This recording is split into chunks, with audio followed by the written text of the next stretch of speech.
The Great Explainer, Richard Feynman's Journey. Richard Feynman was born in New York in 1918. Even as a small boy, he was filled with intense curiosity. His father, Melville, encouraged this by teaching Richard how to observe the world carefully. Melville did not just give answers. He taught Richard how to ask good questions. One famous story is about birds. When Richard asked his father the name of a bird, Melville said, "Knowing the name doesn't tell you anything about the bird. You must watch what it does." This early lesson taught Richard that true understanding comes from observation and challenging assumptions. Richard excelled in school, especially in mathematics and science. In 1935, he started at the Massachusetts Institute of Technology, MIT. He was known not only for his intelligence, but also for his unconventional methods.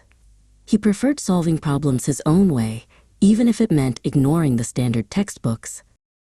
After MIT, Richard went to Princeton University for his PhD. This was a challenging time in physics, as the field of quantum mechanics was developing rapidly. Richard found new, simpler ways to describe how tiny particles interact. His ideas were sometimes too novel for his older professors to understand quickly.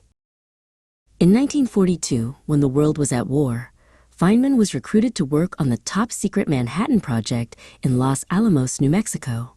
He was only 24 years old. His job was crucial, developing methods to calculate the necessary data for the atomic bomb.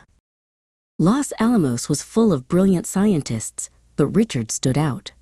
He became known for his mischievous nature, his ability to crack codes on filing cabinets, and his seriousness about safety protocols. His mathematical brilliance helped accelerate the complex process of calculation.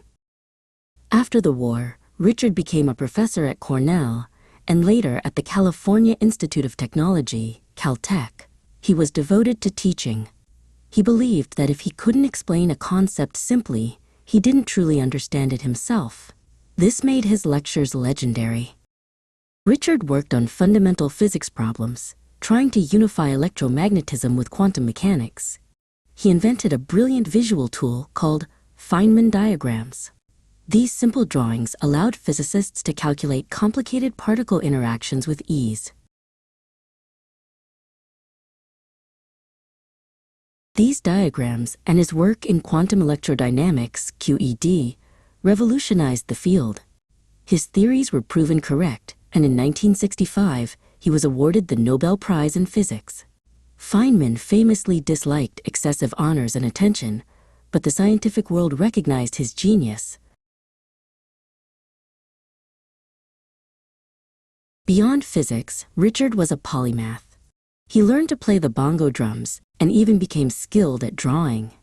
He traveled widely, always seeking new experiences, whether cracking safes or trying to translate ancient Mayan hieroglyphs.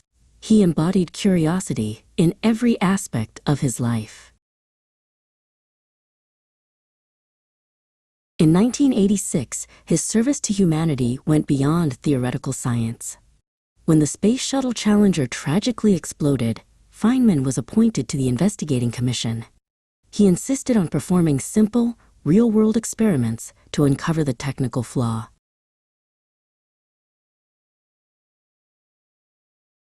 Feynman's clear, direct demonstration proved that the cold temperatures compromised a key rubber seal, the O-ring.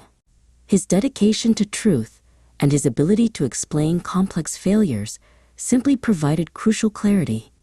Richard Feynman remains known as the Great Explainer, a scientist who never stopped asking why.